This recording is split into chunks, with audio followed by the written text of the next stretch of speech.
Já foi dito que o principal ativo do futuro, uma das características mais desejadas do mundo que está à nossa frente, é o ser humano com capacidade de foco. Por quê? O que é de fato um foco? Foco é utilizado pela medicina quando fala em foco de infecção. Foco é utilizado pela física quando está falando de convergência, por exemplo, focar a luz.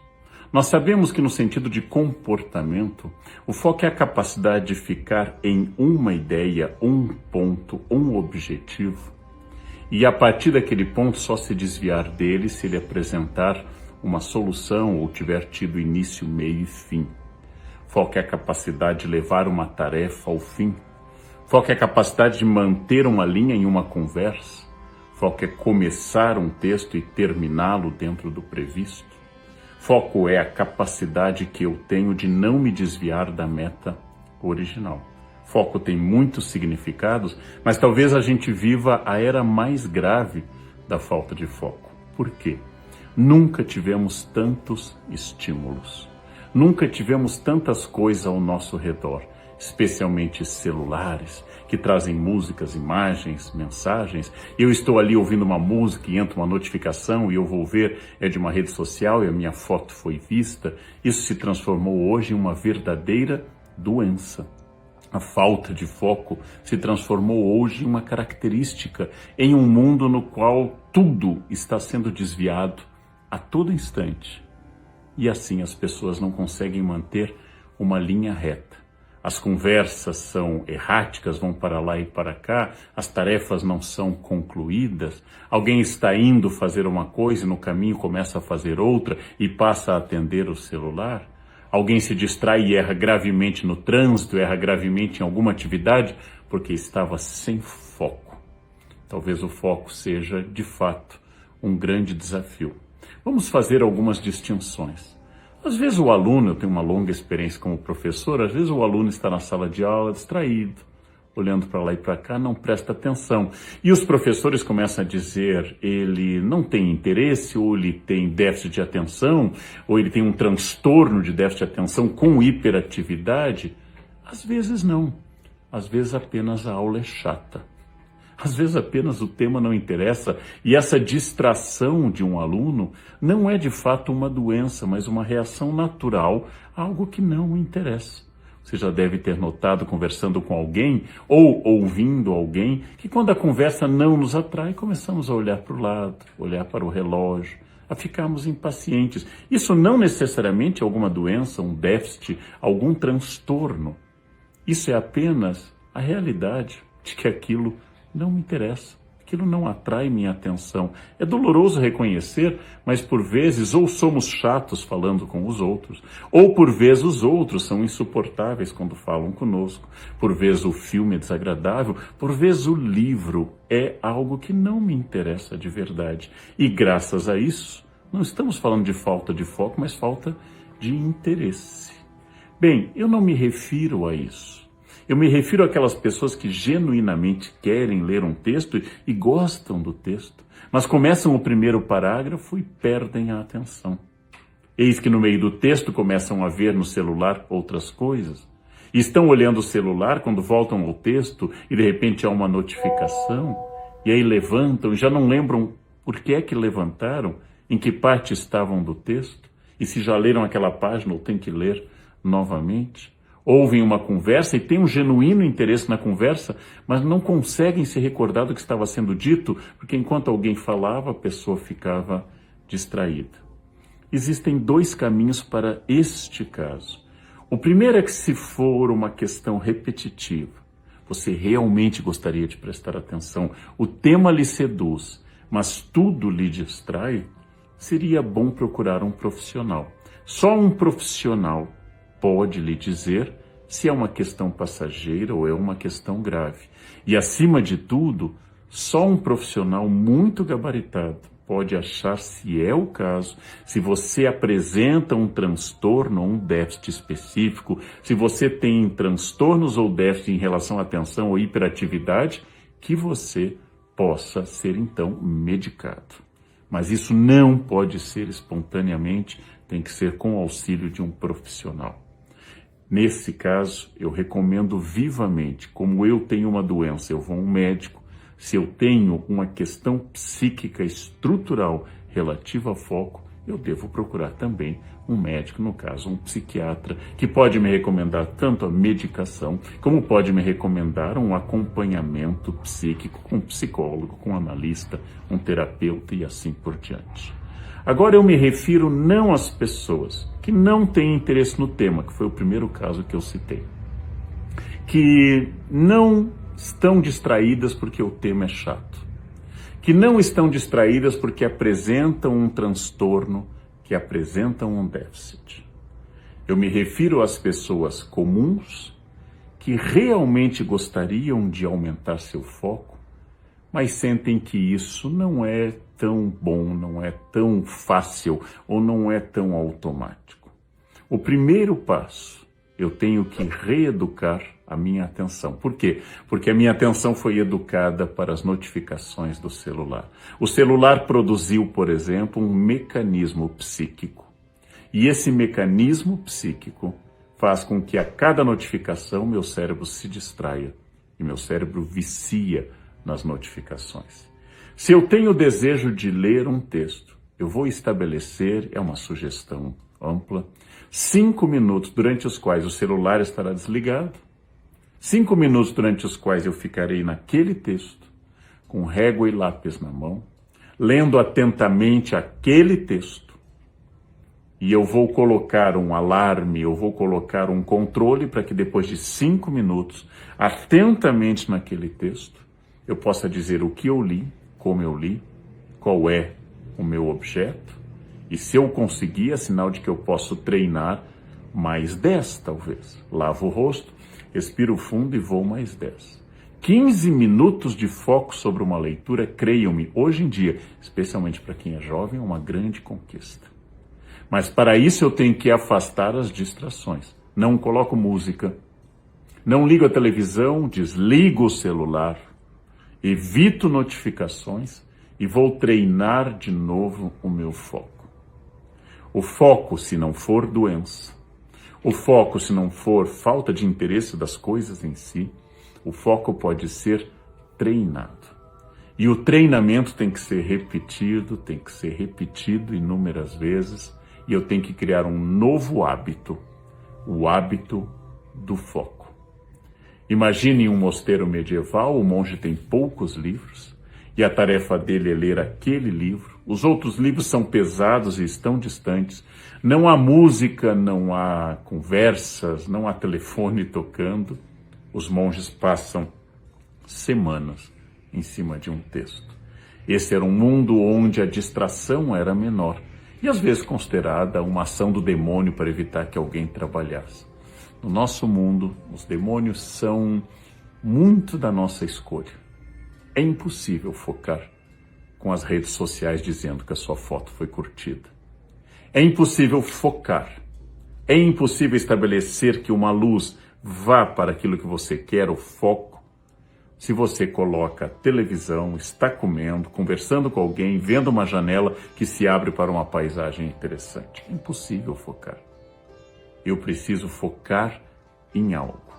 E este é um treinamento. Eu diria que é uma reengenharia de vida. Que você ligue uma série e você decida que você vai ver aquele capítulo daquela série, bem concentrado, sem interromper. Terminou aquele capítulo, terminou aquele, desliga, respira, pensa no que você viu, vá ao banheiro, olhe as notificações, olhe tudo que aconteceu de fundamental no mundo. Então volte, se quiser, veja outro capítulo.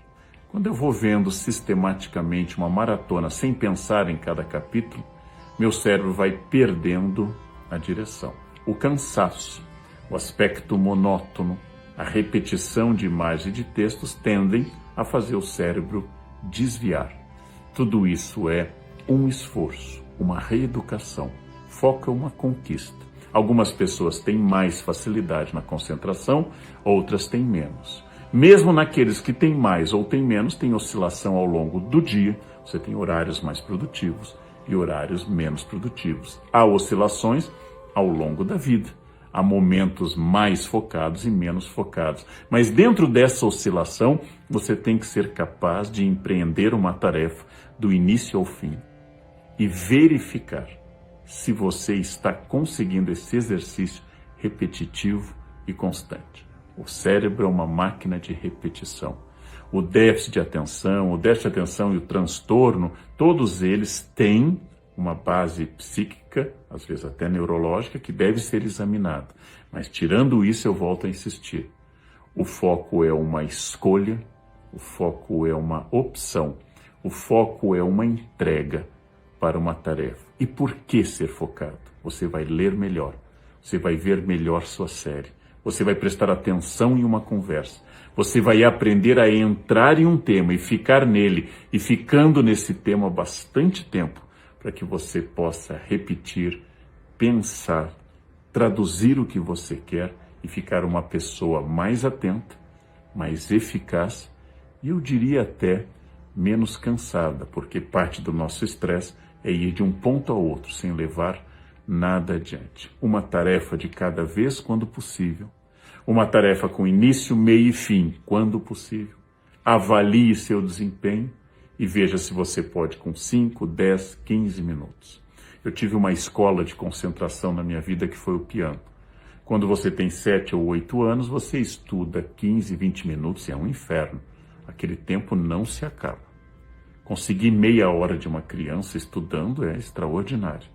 E aí você estuda 3, 4 anos, você já tem 10, 11, 12, você passa a estudar 1 hora por dia. E aquilo é complicado, mas é mais fácil do que era há alguns anos. E aí você chega a 15, 16, 17, você está estudando 2 horas, 3, e de repente, o pianista já com 8, 9 anos está estudando 4, 5 horas, quase sem intervalo, e consegue, porque é um exercício crescente, como se fosse um exercício físico, te colocando mais peso. Estudar um instrumento musical, um excelente exercício de foco. É uma escola de foco. Você precisa ficar prestando atenção naquilo. Eu posso treinar isso com música, eu posso treinar com leitura, eu posso treinar com filmes. Ficar olhando em um tema, prestando atenção a tarefas que eu preciso, às vezes, ampliar minha visão. Se eu estou com 3, 4 crianças na praia, não dá para focar em uma. Mas, obviamente, eu vou focar naquelas que me interessa proteger. Eu preciso, às vezes, ampliar e, às vezes, diminuir. Mas é essa capacidade como se fosse a lente de uma máquina, o zoom de uma máquina fotográfica, que você aumenta ou diminui, por isso a imagem fica nítida ou fica embaçada. Eu preciso treinar o foco. Isso é fundamental. O professor Daniel Goleman lançou um livro pela editora Objetiva que eu gosto muito, chama-se Foco. Aprendi muito com o livro, refleti muito. E há trechos em que ele diz que nós temos uma mente com pensamentos ascendentes. E esses pensamentos ascendentes partem de regiões mais, digamos, primitivas do cérebro, um pouco mais fora de controle, como emoções, raiva, etc. E temos pensamentos de uma mente descendente, com pensamentos mais dedutivos, racionais, lógicos, um pouco mais controláveis.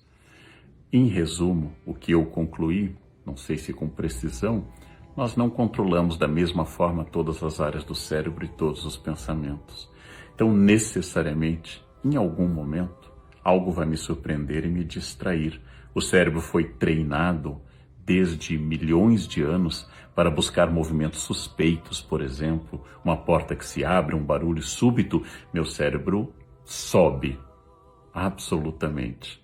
Então eu lembrei de um grande pregador protestante, John Donne, que é um anglicano do século XVII, que escreveu uma vez que ele está lá ajoelhado, ele é um teólogo de grande renome, ele está lá ajoelhado num lugar e de repente passa uma mosca e ele se distrai acompanhando a mosca e diz: eu, um teólogo, um especialista na palavra de Deus, ajoelhado diante do Criador, não consigo deixar de me distrair. É quase que um consolo para todos nós. Nós temos imensa dificuldade com isso, o foco. E é claro que ele pode ser treinado, mas ele não está 100% sob controle. Mas ele pode ser estimulado. Então também diz o professor do livro Foco que nós temos um foco interno, que é a minha capacidade de pensar nas minhas questões pessoais e ficar seguindo um caminho de autoanálise, por exemplo, de reflexão comigo mesmo, de me conhecer ou avaliar o que eu fiz e o que eu disse. Este é o foco interno. Existe um foco no outro, que é a minha capacidade de acompanhar uma conversa, olhar para uma pessoa, esperar minha vez, não ficar interrompendo. Existe um foco no outro. E finalmente ele distingue um terceiro foco, que é o foco geral no meio ambiente, o foco amplo, que é o foco na sociedade, na cidade, no ambiente e assim por diante. As situações em que ele é mais necessário. Eu tenho que treinar um foco de meditação interna, eu tenho que treinar um foco de atenção à fala, às atitudes e aos gestos do outro. Eu tenho que treinar um foco mais amplo e mais geral. Eu aprendo muito sobre o foco, luto muito para melhorar o meu, mas eu queria acrescentar uma outra reflexão curiosa. No final da vida, Steve Jobs começou a escrever pequenos textos e falas muito interessantes, já sabendo que iria morrer. E tem um texto final de Jobs que eu gosto muito, que é sobre o foco. E entre tudo que ele diz, tem uma questão que me tocou. Ele definiu foco por um caminho que eu nunca definiria, mas ele está certo. Foco é dizer não. Muito interessante, não é? Porque aqui tudo que eu falei para vocês é sobre o sim. Sim, concentre-se, sim, faça isso. Mas ele quis dizer o não porque, em primeiro lugar, eu não posso encher minha agenda de muitas atividades. Eu tenho que dizer não para não ficar sobrecarregado, cansado e tenso. Sou eu que destruo a minha concentração com muitos compromissos, nem todos tão necessários. Foco é dizer não para estabelecer uma agenda saudável. Segundo, eu posso supor também, a dedução é minha, que foco é dizer não para as distrações internas. Então aqui eu estou pensando uma coisa e vem outra, eu digo não para essa e sim. Então o foco não é apenas concentrar-se numa coisa, mas desconcentrar-se das outras. E dizer que aquilo que importa é isso aqui e aquele outro não importa tanto. Foco é dizer não. Como eu disse no início, o foco pode ser treinado e eu queria reforçar que não sendo uma doença, ou seja, não sendo algo que precise de uma autoridade médica, de um profissional na área de comportamento e de medicina, o foco é o grande ativo do século XXI. Pessoas distraídas, pessoas que não conseguem cumprir uma tarefa, procrastinadores crônicos, pessoas que adiam incessantemente, essas são pessoas que provavelmente serão melhor substituídas por algoritmos, robôs, pela inteligência artificial.